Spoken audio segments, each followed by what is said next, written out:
Welcome to today's webinar, The Last Commons, Chapter 9, entitled The Creative Pivot from Knowing to Creating. But before I introduce our panel and our special guest, Lorenz Sigurdsson, with the panel comprised of Dawn Ringrose, Roger Marchand, who are replacing Jeff Ulich today, and of course, Haley Simons, I'm going to ask ARCOS, the KEI network agent, do a brief summary of what Chapter 9 is all about, ARCOS. Certainly. Chapter 9, The Creative Pivot from Knowing to Creating, discusses how the role of humans is evolving in the AI era. It highlights that while AI increasingly handles execution tasks, the unique human contribution lies in setting intentions and defining purposes. This chapter argues that human value is shifting from mere knowledge and skill execution to the ability to create meaningful goals and direct AI efforts. It underscores the importance of collective deliberation spaces, what the book calls the commons, where human intentions can be refined and aligned. In short, it calls for a redefinition of human value centered on purposeful creativity and intentional direction in collaboration with AI. Okay, thank you, ARCOS. In this chapter, after we've discussed the rupture, we're trying to get a handle on where we may well be headed. And so I'm going to start out with you, Lorenz. Just how serious should we be taking the challenge to change, confronting the infrastructure, the university's education, the concept of PhDs, the pursuit of knowledge, in this age of knowledge? Are we really at risk? Is the infrastructure going to really get challenged? Thanks very much for inviting me, Perry, and thanks for hosting this conference that you have, and giving me this easy question. I say a bit facetiously because my primary interest is ideation and how to help people create new ideas. And I'm not an infrastructure guy. The short answer to the question is it is enormously urgent. Geoffrey Hinton, our Canadian Nobel Prize winner, said, look, if we saw in a telescope and we saw aliens were on their way to Earth and they're going to be here in the next 10 years, we would be enormously concerned and we'd start preparing. So that's the short answer to the question. The longer, but I have to show my work. I did do some thinking about it and thinking about things that I know a little bit about, so that maybe I can add some value that way and not just talk about things that, well, everybody knows. Because you can look it up, right? It's still the age, well, it is the age, that you could look up the answer to your question. And I did, I mean, in the sense of asking an artificial intelligence. I did after I did everything else. And it'll say things like, you got to be concerned about connectivity, communications, and the international rupture and all kinds of things. And I'm glad I didn't read it at first, because there are many things that I think if I had read it, I would have never thought about these other things. So the thing about any of this is, and I wanted to start my timer because I know this is just a chat. And professors can only talk for 50 minutes or 90 minutes. So you can stop me when it's time if I go too far. Anything that I say or we say when we're talking about this, about the infrastructure, is three major time zones, time phases coming up. The first one is the near term, where there's large language models and they are already changing everything. A middle term is when artificial general intelligence comes. So that's, and I'll define that because everyone has a different definition, as human level intelligence. And that's somewhere in the 30s. Some people think it's here. I don't think so. Rich Sutton says intelligence, independent of human or artificial, is the ability to adapt to changing conditions, to achieve goals, useful goals, and adapt to changing conditions. And large LLMs can't do that. So after AGI, though, when potentially that can happen, then there's the singularity. And some people have said that's in the 2040s, 2045. And what it is the AGIs have discovered new ways improved intelligence that we have no comprehension of, and that's why it's called the singularity. You cannot see what's going to happen after that. So with those phases coming in the middle term, if take for example, in the middle term, if AGI exists and we have humanoid robots, buildings are going to change. Just an obvious infrastructure thing, standard thing. Robots don't need all the careful environmental conditioning we humans need. They won't necessarily replace us. We'll work together. And you said and that's one of your topics, of course. So buildings are going to change. Some of those buildings may be leveled and then, or become commons that you so rightly said, I think is an extraordinarily important thing for humans to meet. So as I was saying, you could look these things up, but I want to talk about, I focused on this thing about different parts of your question. And the question is confront the challenge to change.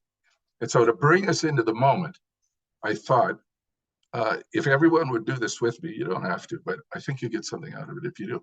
If you just fold your arms like this, really bad social posturing, standoffish and all that. That's fine. That's fine. But then, you see this hand went under there, and usually my hand goes like that. Sometimes it goes like this. But now, do the other way. Change it to the other way. The opposite arm over the arm. That is change. And that is, well, what is it? If we were live and had more time, I'd ask you. But most people say, well, that's uncomfortable. It's awkward. That's a couple of things. That's change, but that's also creativity. Because you had to do a little thinking. It's work.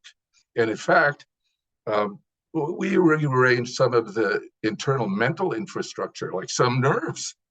If we did that enough, we build up a new internal infrastructure.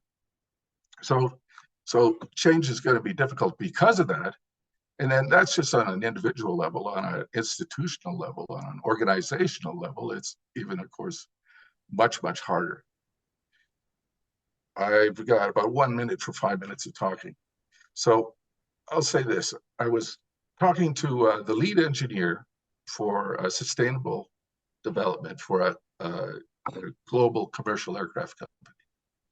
And he was saying they have noble goals. They want to reduce carbon emissions. So I said, well, if you want to reduce overall carbon emissions, once we have AGI or once we even have humanoid robots that are strong enough to do your jobs, if you started working them into your workforce and you counted the CO2 emissions from your employees the rest of their lives, when they're not necessarily in the factory making 1,000 planes a year, then you could reduce your CO2 emissions. And of course, the answer immediately was, well, no, because we build them all by hand. It's not like cars where you build 1,000 cars a day.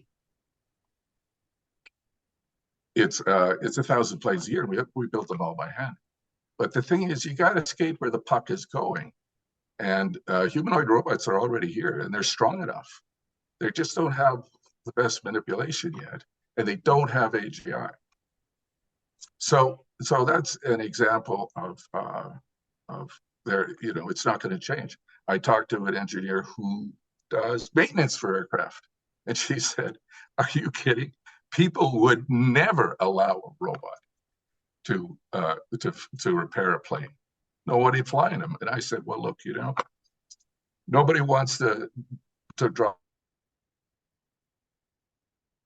in an auto-driving car now, but in a very short time, they'll be much safer.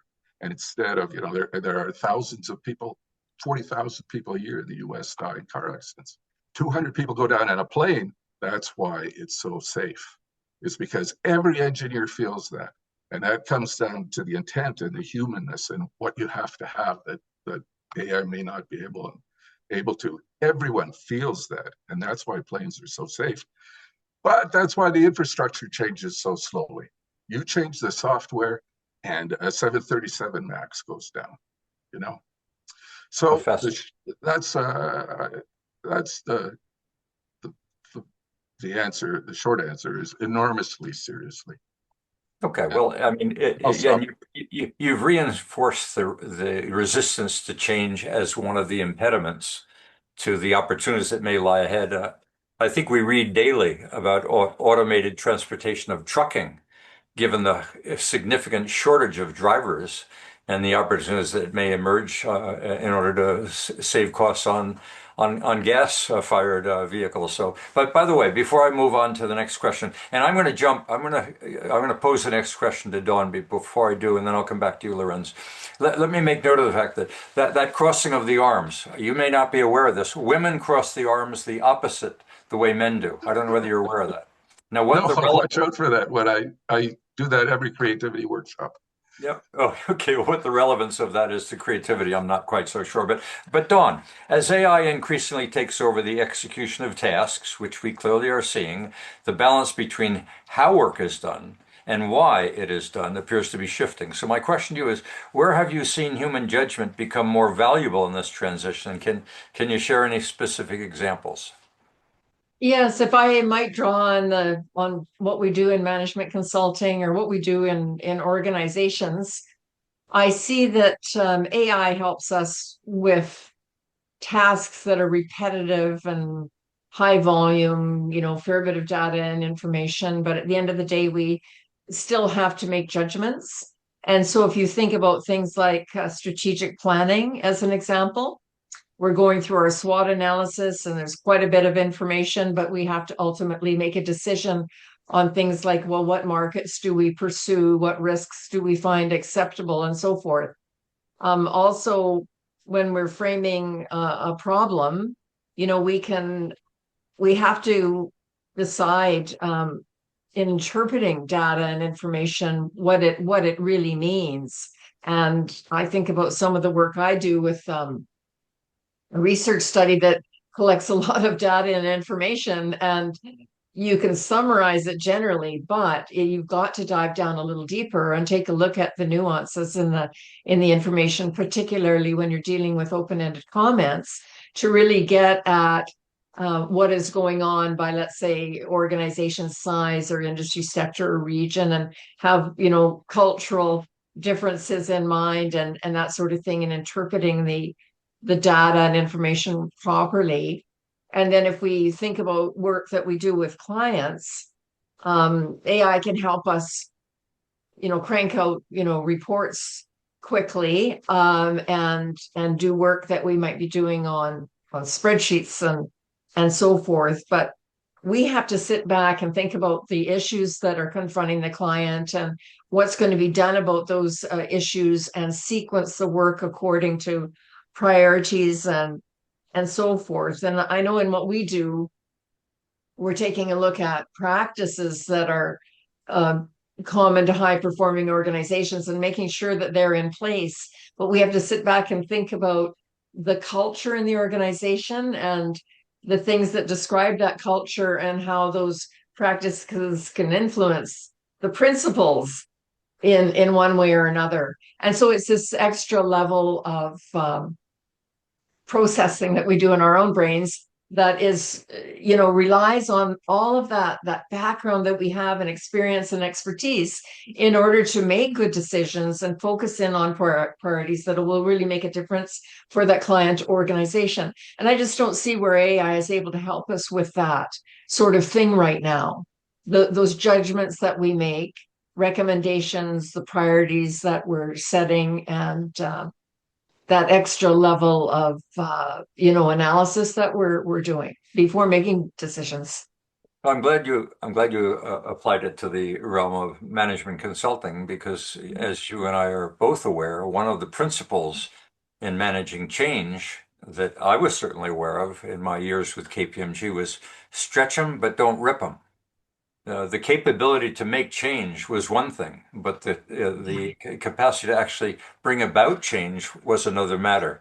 And you could push an organization to the point that it does damage, or you can bring it to the point where, in fact, it takes on the responsibility itself to move forward without that damage, but still bringing about change. So the principles, the meaning, the why, very relevant. But an area that we might want to get into discussion when the viewers show up is that very question when applied to defense and the military and armament. When you have the capability of going to war, with the advanced technologies that exist today, including applications of AI, the question of why becomes increasingly relevant and purpose and meaningful. Okay, so I'm going to go back to you, Lorenz, that while AI continues to advance rapidly, the article argued that certain human capabilities remain uniquely ours. So my question, where do you see meaningful limits to AI in areas like creativity and intention, imagination? And are those limits likely to endure? Well, I'll answer that in reverse order. And the thing about, are those limits likely to endure? I don't think so. I think all of those limits, any limits, are going to vanish once cheap, widespread AGI exists. Mm-hmm. I took that one because did that one first because it's easier. um, uh, And I think it's going to happen. I believe both are going to be achieved. It's just the timeline is uncertain. I mean, barring any natural disasters in the global existence. In the nearer term, the questions, what are the meaningful limits on creativity? Well, large language models can combine ideas and create what I think should be counted as a new idea. So that there's creativity right now. We can be moved to the point of tears or smiles through things that AI has created with human prompts. So that I think there's a tremendous amount of creativity already.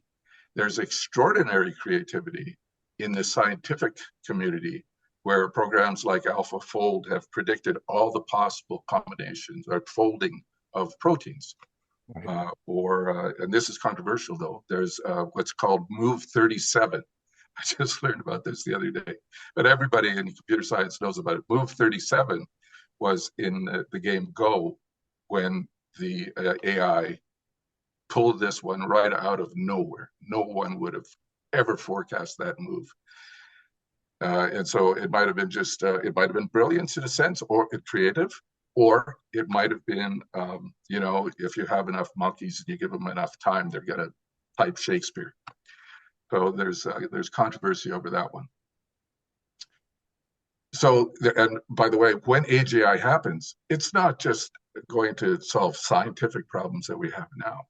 It's suggested that there will be entirely new sciences that appear that we haven't invented.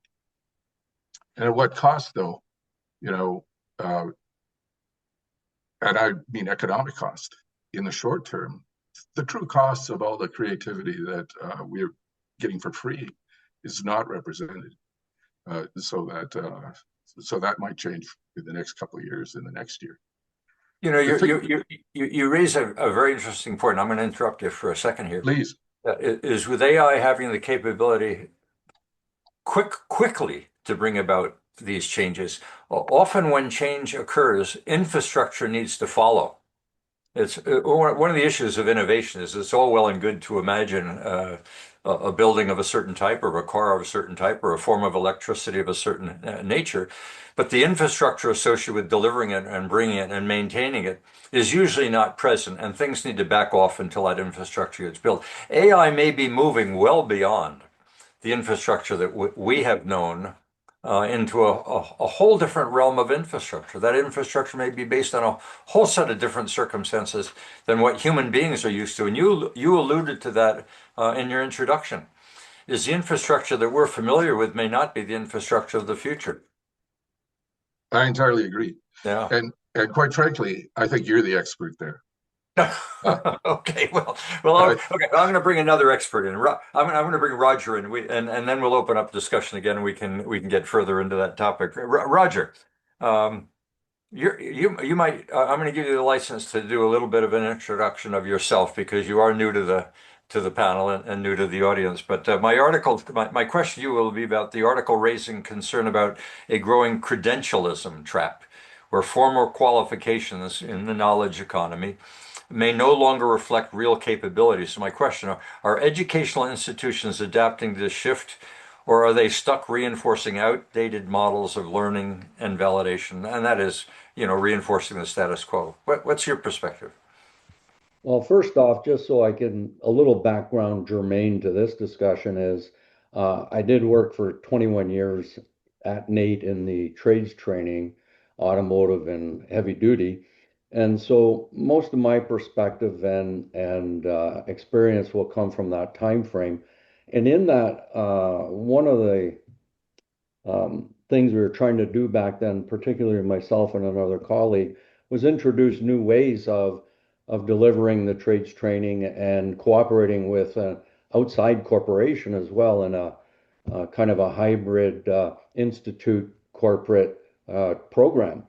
Any case, based on what we've observed and sort of what we learned there, as compared to today, I think making the changes that need to be done today would be much easier today than they were 30 years ago. Just so much has happened. And so, yeah, with that, I'm going to go opposite of Perry's chat format. I don't have the fluidity. And if I don't use my notes, we're all going to go down a ADD tour. So let's just bear with me and I'll run through what I've put together for this. All right, so the question is straightforward enough, and so are the short answers. And yes, there are institutions in the process of changing, and there are many that are not. So just as an overview to that. Now, when we look at the causes and the reasons why, that's going to take a whole lot more effort than just a little simple research of data. There are no less than 5 stakeholders, as we know. We've got students, corporations, institutes, government, and the public are all stakeholders in this cause. In this situation here, I'm going to focus primarily on institution, and frankly, that's my background and at the functional line instructor side. So we'll give it to you from that perspective. So let's look at the first part, the easy part. Simple research based on vetted sources indeed indicates that there's a large gap between credentials and capabilities in terms of validity. Unsurprisingly, the perceived severity of that gap varies by stakeholder. The biggest gaps and deepest consequences are borne by students, corporations. There's a much less of a perceived gap by the educational institutions to this day, and government's in last place on that front. For example, one stat indicates 78% of educational institutions believe they are meeting their employer needs, but at the same time, 28% of the employers believe their needs are not being met. So yes, we still have lots of way to go there. And if we move to the government level, then KPIs are generally measured how internal processes function with little regard for the pertinent outcomes. So that sounds pretty negative, but if we take that at face value and don't move out of that, we could be led to believe there's little hope. And we need to be mindful that there's kind of a collective negative funk, it seems, maybe even some apathy that embodies this issue because it has been going on for a long time. What these survey summaries miss are the exceptions, and there are a growing number of them. And these include some entire universities, some departments within universities, groups within departments, individuals, and certainly related outside organizations. So institutions are beginning to adapt, but resistance remains. Even some provincial governments are starting to recognize the folly of simply throwing more money at institutions as a working solution. So how does this validity gap get fixed? Well, one easy strategy is for institutions to reinforce their credentials by integrating industry micro-credentials directly into their curriculums. We've seen that with some of the big tech companies. I think one of the earliest examples of this would probably be the Microsoft Office specialist credential you could get. Other things, we should explore more institute corporate partnerships because there's so much to be gained here. And I'll disclose right here and now, that's my bias, that I'm a proponent of that strategy. And so why are so many institutions averse and cynical towards this type of partnership? This is likely to be a controversial statement, but I'm going to suggest to you the reasons are primarily emotional. People become socialized and habituated. It becomes difficult to move out of the amygdala and into the prefrontal cortex. The choice becomes safety over fear. And the problem is exacerbated by the fact the organization rewards this choice. And often a union or an employee association further isolates people from the reality and the consequences of the choices made. So what are these perceived threats? Well, loss of familiarity of routine, fear of increased effort, threats to income security irrespective of performance, loss of lifestyle, positional influence, promotion prospects, and status, and the list goes on. In any case, each one of these is merely an emotional cocoon. This is probably the most difficult challenge facing revitalization. Management of change teams will need to consider this perspective of emotion. And additionally, team members should have had personal live experiences within the field and with the identified challenges and objectives. Most of the team should be recruited from outside of the organization, and a cookie cutter approach should be avoided as each case is unique. Ironically, effective MOC will require some careful, rational choices for including and accommodating some intrinsic emotional realities. So looking at institutional reward structures as we move on, we look at the performance metrics, KPIs, bonuses, promotions. They should all be heavily weighted on student outcomes in terms of relevant job successes following graduation. This is where provincial governments can have substantial influence by tying funding to revised KPIs. Carefully crafted partnerships can result in winning outcomes for all stakeholders. The student gains access to current real-world technologies, practical skills, latest policies and practices, networking, and is often granted preferred job placement on graduation. And the corporation wins by leveraging the institution's brick and mortar, education expertise, and a stream of capable employees that can support the company's activities and the goals. And the institutes benefit from grants, equipment donations, technology transfers, staff updating, hard to come by knowledge, experientially derived understanding, and in some cases, fees for service. Government wins by having corporations bear some of the burden of modernizing education programs with opportunities to present positive political optics, and taxpayers win because tax dollars yield more value. When we get to the delivery level, and quite frankly, that's where my expertise comes in, solutions are relatively easy. How we learn as adults is not so different as how we learned as children, and that is actively. Student-centered, activity-based curriculums delivered in environments that require active engagement and encourage and reward curiosity, that promote student cooperation and collaboration, student-to-student mentoring, and invites laughter once in a while should be a primary delivery methodology. I could go on here, but obviously we've got time constraints. So how do you get this message out? Like, okay, we know there's some good ideas. Corporations and institutions could coordinate publicity campaigns to showcase actual instances where adopting partnership strategies provided better outcomes and do it in a form of a before and after comparison. They would make sure the student populations, the public, other institutions, especially the governing bodies, politicians, and are exposed to this campaign on highly visible platforms and in public venues. The overall flavor of the marketing should be one of invitation, and the theme should be one of realistic positive outcomes for each stakeholder group. And now, almost at last, What about the guiding message that sits at the top of each institute? Are vision statements too nebulous in both altitude and ambiguity? What does it really mean to proclaim we graduate students at the highest caliber who are ready and able to meet societal needs? And who defines the needs?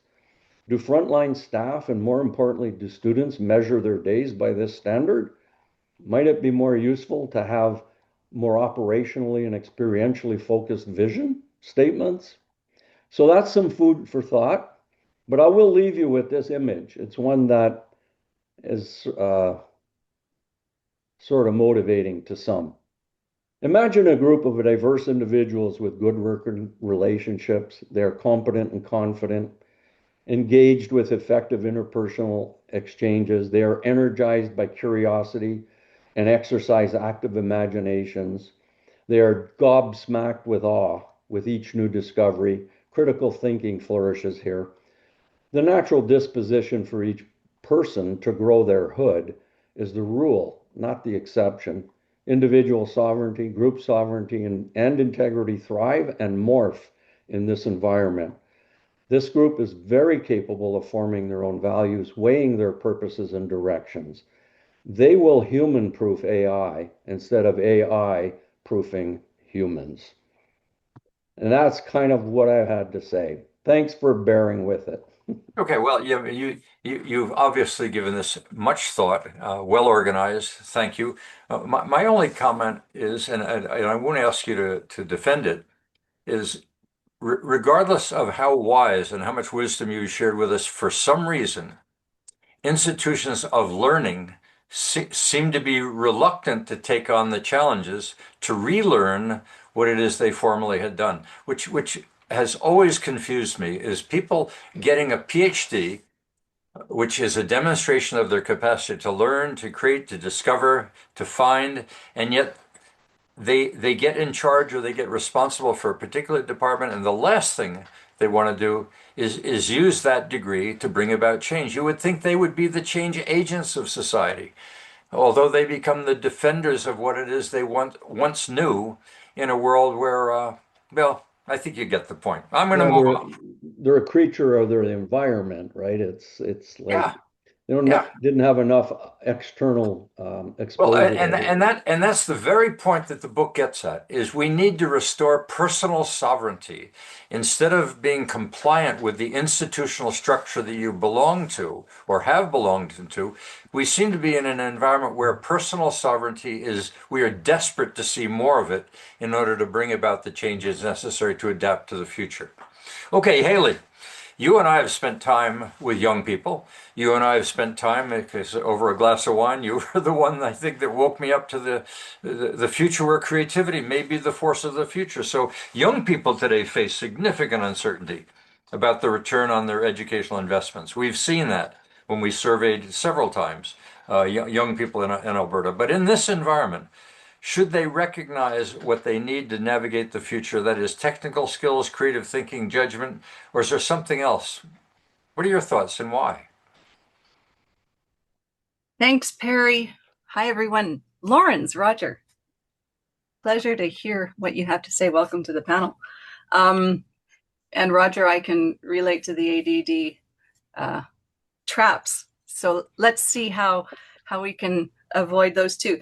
I need to go back to what Lorenz said, first of all. And the arm crossing, Lorenz, I'm coming to your defense with regard to how that has to do with creativity. And it's going to segue into what I have to say in response to this.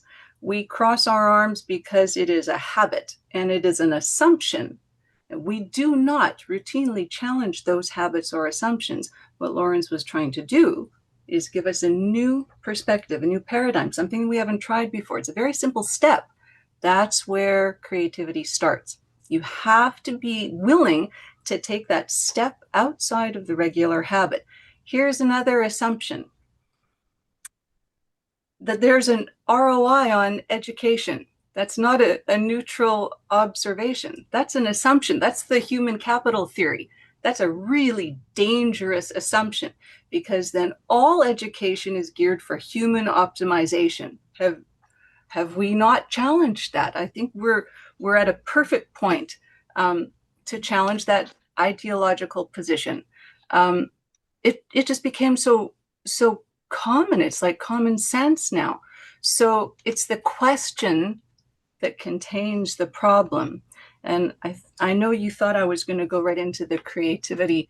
Creativity is the answer, but it's not necessarily, because when you're framing young people as the investors and calculating a return on their education, it's not a neutral observation. It is that specific ideology. And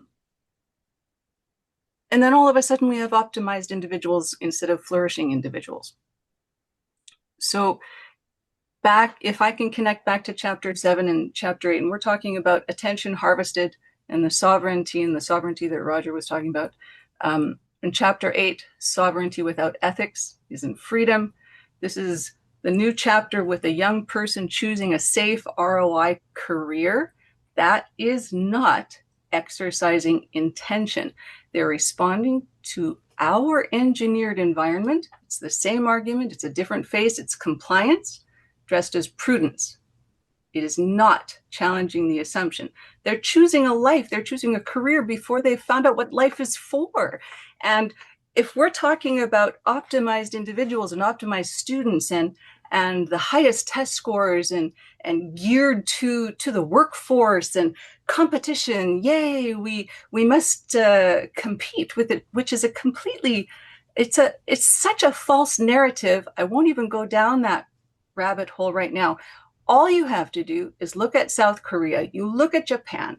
They have the highest test scores. They have an entire ecosystem of optimization in their education. You also have epidemic youth depression. You have mass social withdrawal. You have a generation giving up on relationships. It's affecting the population rates. The cost of participation in social situations is too high. And that's because we've made them that way. We're doing the same thing here if we're gearing for optimization. So if that's winning, I would caution against it. There is evidence in different societies, in different countries, where they have prioritized learning for the sake of learning. Germany, Scotland, Finland, post-secondary education is free. We're not talking about a return on investment for the student.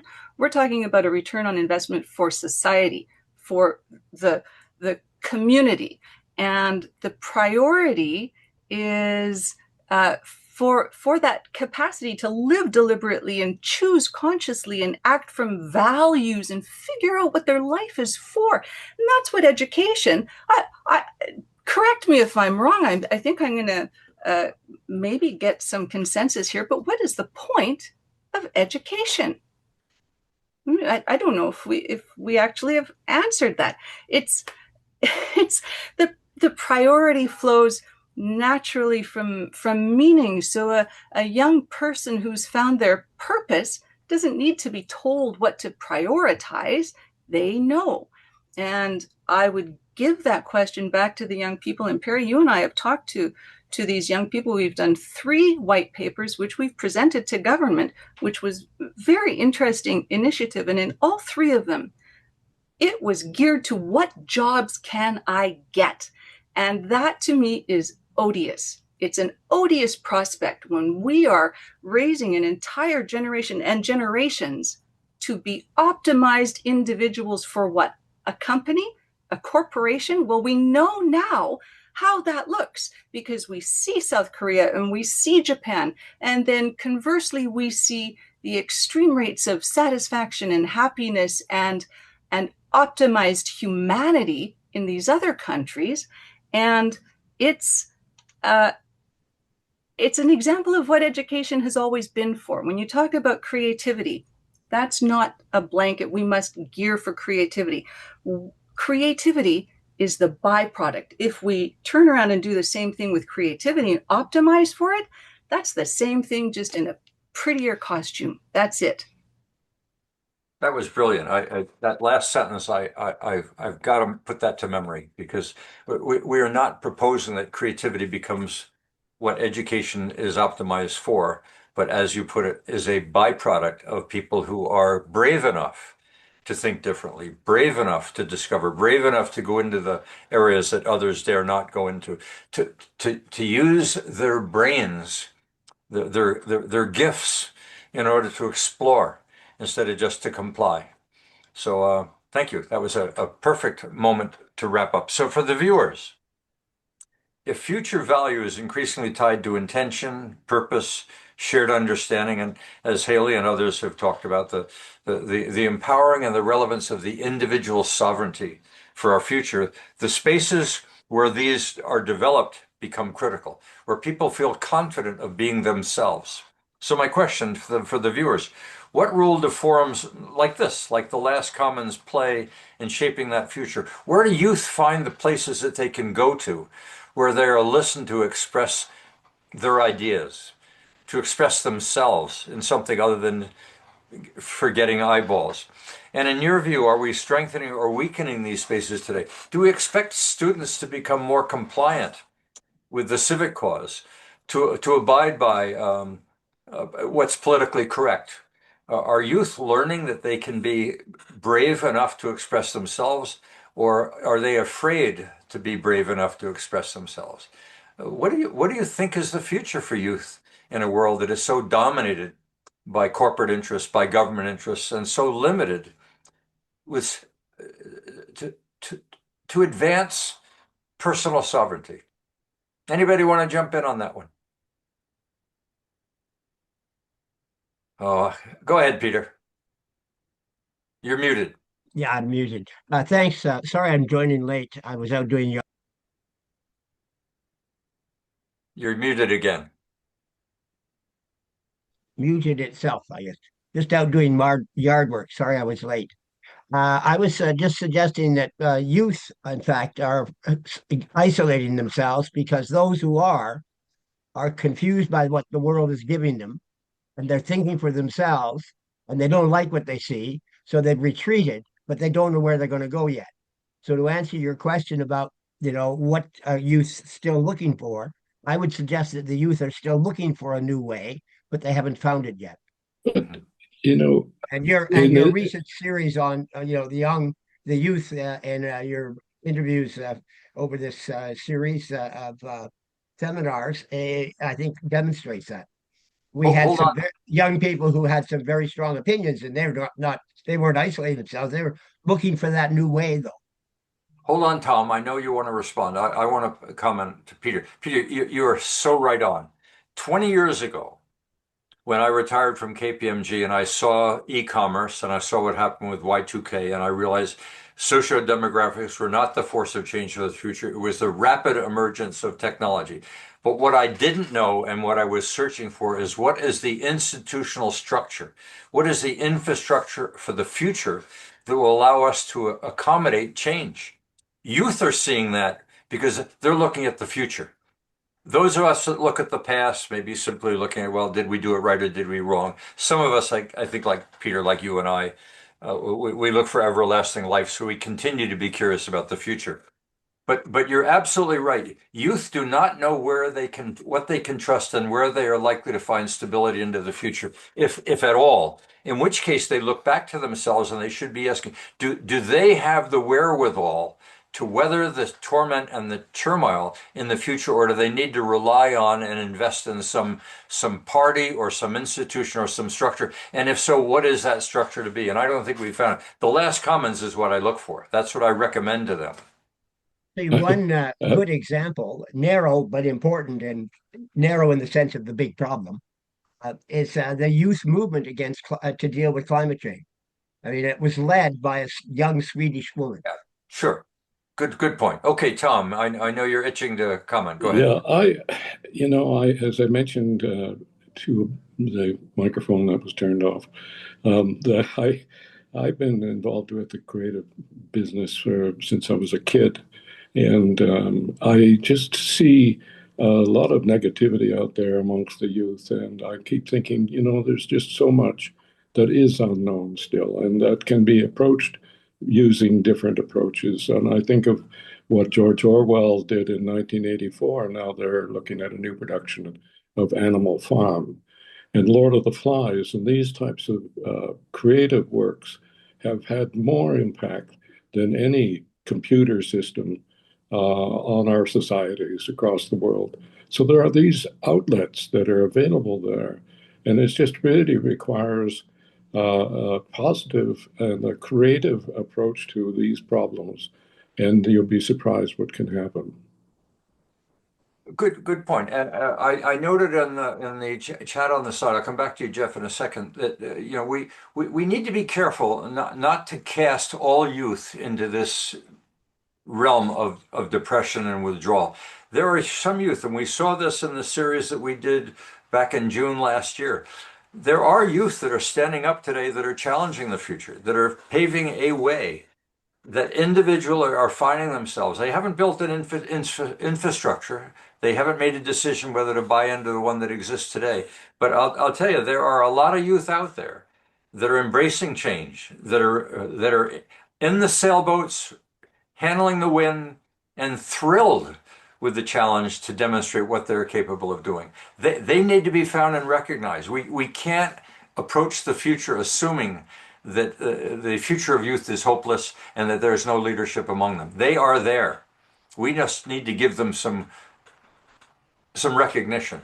Okay, there was another voice. I don't know whether there's Bogdan. Yeah. I was looking for someone Jeff's else. hands up. Go ahead, Bogdan.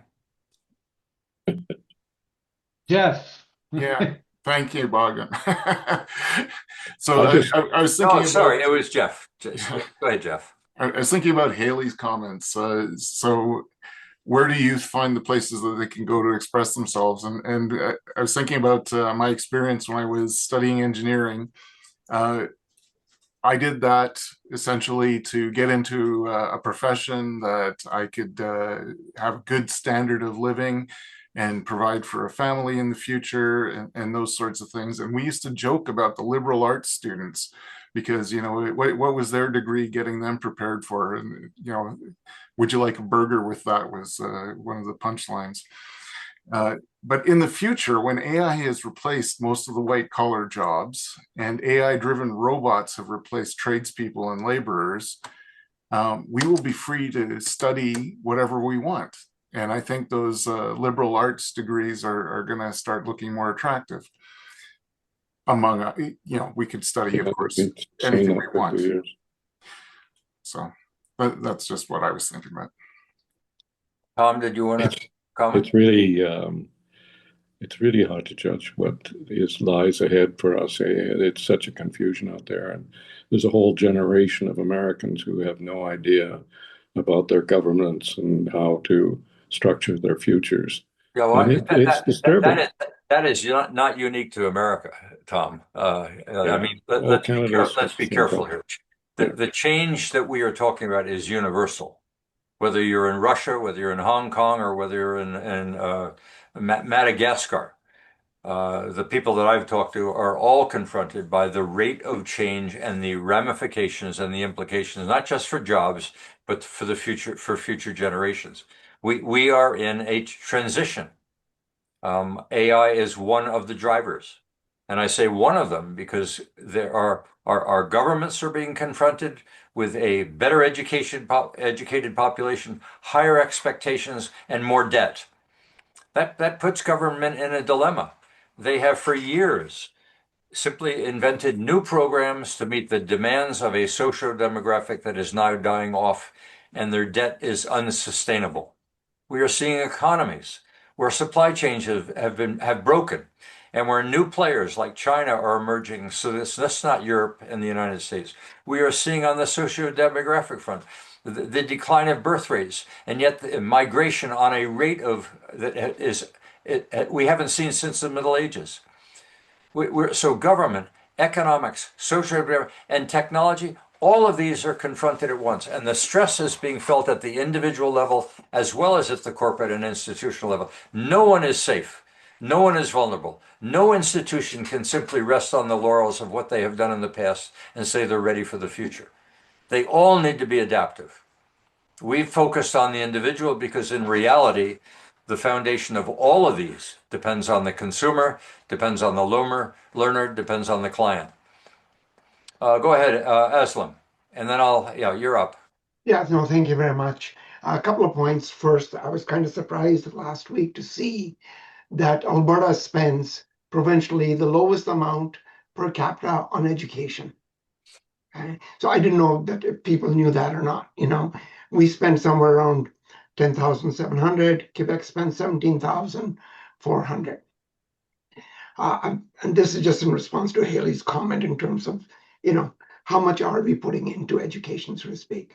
The other point that I was just going to point out is that our immigration has gone up quite fast over the last 5 or 6 years. And so you have a lot of new people that are bringing in culturally, back home ideas, if you wish, so to speak. Okay. And they're trying to train, emphasizing to their kids that they need to, like Jeff said, be an engineer, be a lawyer, or be a doctor, so to speak, and not enabling them to be as creative and to be in liberal education as possible. Aslam, I want to bring something to your attention that you may have missed over the course of the last many years. The relationship between dollars spent and the outcomes of education are not at all well correlated. The dollars spent is not the measure of whether you're getting quality education, period. No, that's good. Yeah. And yet, over and over and over again, we see strikes, we see demands for more dollars for education, but nothing in terms of spending the dollar has improved the level of education. In fact, over the last 10 years, we've seen the performance decline. So the dollars are going to maintaining the status quo at the supplier level. We need to see dollars spent more on improving outcomes, particularly as it relates to adapting to change. Richard Gorecki. By the way, I've expressed an opinion there, which is new for a moderator, of course. You're on. New for you. Okay, go ahead, Richard. I'm just going to throw out an idea because I happen to be actually on my way very shortly to a gathering. And I think we're all familiar with the fact that I think it's a Margaret Mead quote about how you would know the quote, the best creative ideas emerge from small group gatherings. So coffee houses, for example. Mm-hmm. And I can think of many examples. But anyway, what I'm lining up for this evening is I was invited to a coffee house where it's an open mic event for writers, amateur writers, professional writers, any kind of writer. And a friend of mine from Canmore is coming into town. She said, "Hey, Richard, what are you doing Thursday night?" So I'm going, and I've got something written actually. So I'm going to try to grab one of the 10 spots. And what I'm really curious about, especially coming out of this conversation, is what's the demographic? There's going to be some old people, so to speak, like me and my friend from Canmore, but I'm really hoping that the majority of people showing up are going to be young people sharing their creativity in the form of a poem or some short story or some written piece. But I'm really intrigued, and I'm wondering if maybe this is part of the commons that you're talking about, Perry. Maybe this is what you're pointing towards. Getting back to basics, just getting together like this in a semi-organized form.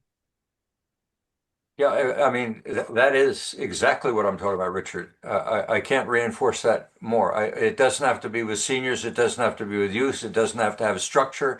It's simply open, safe space to have discussions and share everything from anxieties to opportunities. It is amazing to see what that does at an individual level and in terms of capitalizing on opportunities and confronting threats. Once you bring people together, it's amazing how humanity finds its way. But when we are confronted as individuals by the power and the self-interest of institutions, public structures, the individual feels compliant. They feel weakened. What those commons do is strengthen the individual, give them resilience to be able to confront what it is that they may not personally believe in. Okay, there was one more hand up, and then we're into wrap up. And I didn't catch the hand. Who wants to speak? Harry, Tom, you, can you always have something to say. Go ahead, Tom. can you hear me? Can I hear you? That's Yeah, you not can. the Yeah. issue. Okay. Do No, I I want to just listen? Yeah, go ahead. Go I ahead. just when we sit back and try and decide what is ahead, really, there's just so much we don't know. And I can remember this half-hour program at Tom Stoppard, who's one of Britain's great poets, or playwrights, I should say. And Tom Stoppard, his program was I Don't Know. And so he went through everything from time to the rotation of the earth to you name it. And he just really couldn't come to any definite conclusion on anything. And really, he just didn't know. And for a lot of the things that are being discussed today, I haven't got a clue what's going to happen. I haven't got a clue how we can resolve these things. But certainly, conversation does benefit a lot. Well, I mean, I think you reinforced exactly that point, and the many people who continue to come to these webinars for whatever the value they are, they tell me that this is a place where they can have a open discussion on topics that they don't have a place to share, where they feel they learn something, and if they learn anything, they might learn validation, or they might learn to think about things a little bit differently than they did in the past. Whether it be our seances, our Moonlight in the Meadows, our conferences, or the webinars we're doing today. And to me, that's a gift. To me, that is what keeps me going. Is the joy of watching a discussion, a civil discussion, an open discussion of discovery, where human beings and all the brain power that we bring together, whether it's 20 or 200 or 2,000, that emerges when human beings put their minds together without structure to see what they might find. And I call that creativity.